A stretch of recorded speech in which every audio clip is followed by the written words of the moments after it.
Let's move on then. Trideep Bhattacharya is the CIO-Equities at Edelweiss AMC. He's now joining us. Trideep, hi, good afternoon. Thanks a lot for joining us. Trideep, I wanted your thoughts first on, what's your call now on IT?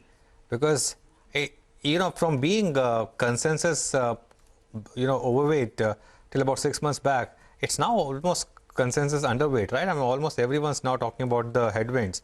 But your thoughts? Oh, I think we have been underweight, and we have been, have been underweight, particularly on mid-cap IT since September last year, and underweight IT across the board from Jain of this year.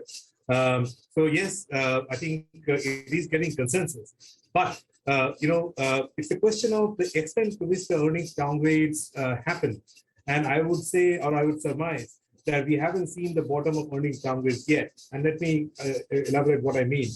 So while, FY23, which is the current fiscal year, numbers are probably kind of here or there by about 3 or 4 percentage points, the main debate right now is in FY24, which overlaps with CY23 in the United States. How does demand for that look like? And I think a couple of large growth houses or people who forecast IT spending, they're talking about weakness coming through in the next calendar year, which will have a bearing on earnings growth for next year, which is where I think there's one more round of weakness due to happen across the company, so to speak. I think the PE multiple correction is broadly done. I would say the earnings downgrade is still to come in the next maybe couple of quarters, and then we are good to go. Earnings downgrades still to come. This is for the broader market or IT services specifically, Trideep? IT services particularly. Is there any period in the past that we can go back to compare where valuations can get to? Global financial crisis, I mean, I think that is unwarranted because multiples got to single digit levels. Maybe 2017, 18, or perhaps a little before that, when there was a slowdown in the US economy. What do multiples get to? Basically, if I were to just look at, let's say, TCS as the industry leader, and look at where today's multiple is compared with last 5 years average, I would say it is still basically one standard deviation up rather than down. So, to say, I mean, obviously there is some bit of earnings downgrade priced in, but I would say that as the earnings downgrade comes through, you will see this at least get to 5 years average before we start saying that we have kind of seen the bottom. Okay, all right. Trideep, let's just fix that audio, in just a bit, and, we'll just come back to you. For the time being, keep an eye out on the markets. We're doing quite well, 80 points higher. From the broader markets, just pull up a couple of stocks. Electra Green Tech, remember, that has a bit of an EV play out there.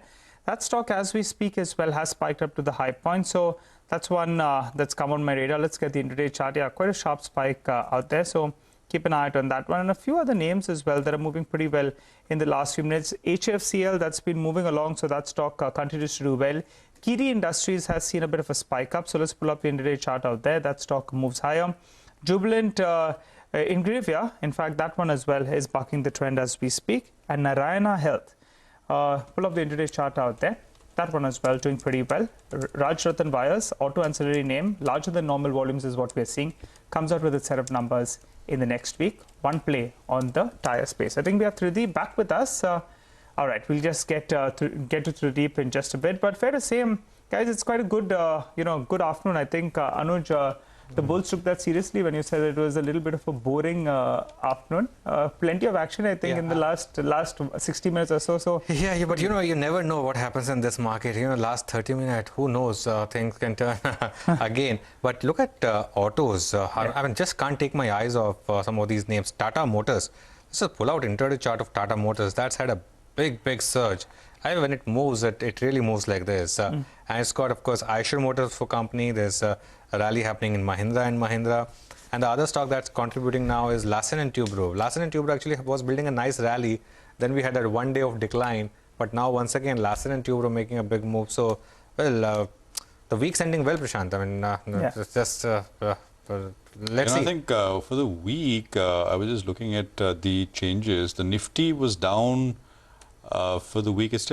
Even with a 90-point gain, it would still be down about 1.25%, unless, of course, we do something spectacular in the last 30 minutes of trade. But So far, so good. 90 points in the day. All right, I think we have Trideep back with us. Trideep, we were just talking about Larsen and Toubro, and that stock has done pretty well. But I'm just looking at some of your portfolio. You have quite a lot of exposure to cap goods, industrials as well, the domestic-facing themes.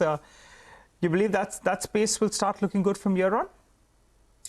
I think that bit of thesis is, I would say, already underway and playing out. I think in the next 2 to 3 years, there is a good chance that we have a private sector-driven capex play out, capex cycle play out in India, something that we haven't seen in the last 10 years or so. And I think one of the ways we sort of get onto that is we just kind of aggregated the capex intention of the listed players. And for the first time in the last 10 years, they sum up to something like 5 to 6 times that of public sector capex. So that delta, even if 50 to 75% of that were to come through, I think these sectors, industrials, capital goods, domestic cyclicals in general, would actually see their light in the day, which they haven't seen in a while. Okay, all right. Trideep, a couple of more questions. Then I'm looking at your portfolio. And there's quite a lot of private sector banks in there. Most of the large private sector banks.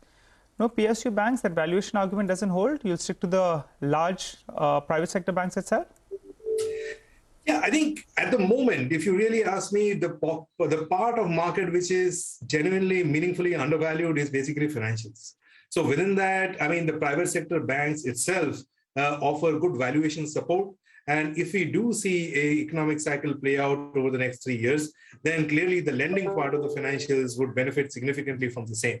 Having said that, we haven't missed out on public sector banks completely. We've got SBI, which is a meaningful part of our portfolio, which we think would be another one to benefit from the capex cycle as well. But we are domestically cyclical oriented, and lending finance is an important part of it. Private sector banks being the leaders, and hence we are overweight that space.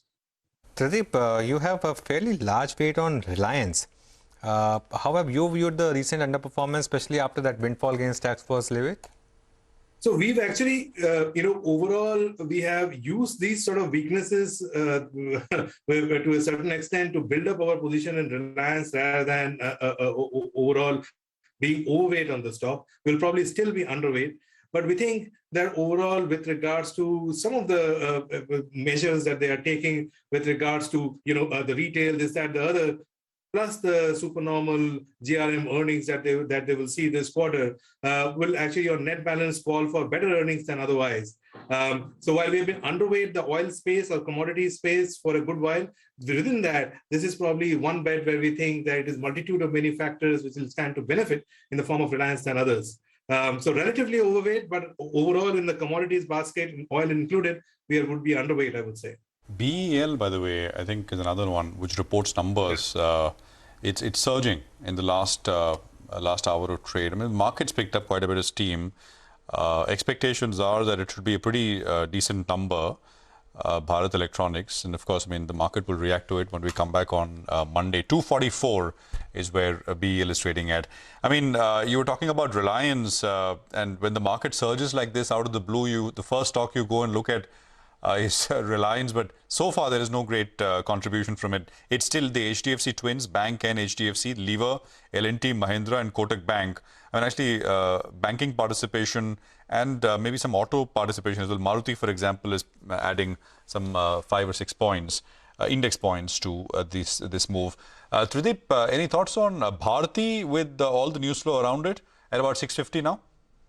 Yeah, we're watching the developments carefully, actually. We have a position in the stock. The stock has done well if you look at long term over the last 2 to 3 years. With Adani's entry, we're watching this, whether that can cause a bit of flutter in the telecom space. But we are mindful from the research that we have done so far that what Adani seems to be interested in is more the captive network than otherwise. But having said that, we'll watch their ambitions carefully. If they plan to disrupt the telecom market overall, then we'll have to take a fresh call on this. But so far, so good. I think so far, Bharti is beneficiary from the disruption that we have seen over the last 2 or 3 years with caused by Jio. They've gained the market share from Vodafone. That hypothesis is kind of playing out. The incremental bit that is building up needs a bit of watching. At the moment, we are staying as we are and watching the incremental developments carefully. All right, to the final question then, after a while I'm hearing of an NFO. I believe you have launched one. Quick details, what's the focus out there? Basically, I think we thought that it might be a good idea, given that almost 75 to 80% of the news flow, bad news flow, is there or thereabouts in the price, to look at a possible NFO in the horizon.